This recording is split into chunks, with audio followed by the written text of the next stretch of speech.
Hello! నేను హైదరాబాద్ ఎయిర్‌పోర్ట్‌కైతే వచ్చా. నేనెక్కడికి వెళ్తున్నా అనుకుంటున్నారా? కంగారు పడొద్దు. నేనెక్కడికి వెళ్ళట్లేదు. మా రిలేటివ్స్‌లో ఒకళ్ళని డ్రాప్ చేయడానికి అని చెప్పి వచ్చాము. సో, నేనైతే ఎయిర్‌పోర్ట్‌ని ఎప్పుడూ చూడలేదు. నేనెప్పుడు ఎక్కలేదు కూడా. సో, చూద్దామని చెప్పి ఇంకా అందరం వెళ్ళాము. అందరము అంటే నేను, అమ్మ ఇప్పటిదాకా చూడలేదు. అక్క, బావ గారు చూసారు.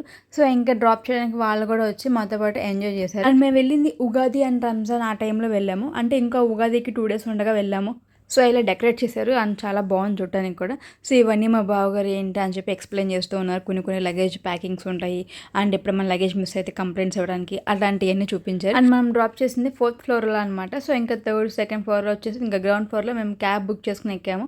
సో, ఇంకా వచ్చేదారిలో ఇవన్నీ చూస్తూ ఉన్నాము. అండ్ ఇక్కడ ఫౌంటైన్ ఉంది. చాలా డిఫరెంట్‌గా చాలా బాగా నచ్చింది నాకు. కొన్ని ఫోటోస్ కూడా దిగాను. అండ్ నెక్స్ట్ ఇక్కడ చిన్న చిన్న షాప్స్ ఉంటాయి కదా ఎయిర్‌పోర్ట్‌లో. అవన్నీ కూడా చూస్తున్నాననమాట. ఇవి వచ్చేసి అన్నీ స్టోన్స్. అండ్ కిడ్స్‌కి అయితే బ్యాగ్స్ గానీ, అలా పెన్స్ గానీ ఇలా వెరైటీగా ఉన్నాయి. నాకైతే చాలా చాలా బాగా నచ్చేసాయి. అండ్ మన ఫ్లైట్ ఎప్పుడైనా లేట్ ఉన్నా కానీ ఆర్ టైం ఉన్నా కానీ ఇలా చిన్న చిన్న పాట్స్ ఉంటాయి. సో, ఇట్స్ లైక్ క్యాబినెట్స్ లాగా ఉంటాయి. దాంట్లో మనం రెస్ట్ తీసుకోవచ్చు. యాక్చువల్లీ లోపలికెళ్ళి చూద్దాం అనుకున్నాం కానీ మనం బుక్ చేసుకున్న వాళ్ళకే ఎళ్లి చూడాలనమాట. అలా ఎలవ్ లేదు. అండ్ నెక్స్ట్ ఈ స్టోర్‌లో అన్ని క్యూట్ స్టఫ్ ఉన్నాయన్నమాట. చిన్న చిన్న మ్యాగ్నెట్స్ గానీ ఆర్ కీ చైన్స్ గానీ, బుక్స్ గానీ, పెన్స్ గానీ చాలా బాగున్నాయి. క్యూట్‌గా ఉన్నాయి. బట్ అవన్నీ ఎక్స్‌పెన్సివ్ అనమాట. అందుకే జస్ట్ అలా చూసొచ్చాము. అండ్ మీలో ఎవరైనా నాలాగే ఇప్పటిదాకా ఫ్లైట్ ఎక్కినోళ్ళు ఉన్నారా? కామెంట్ చేసేయండి.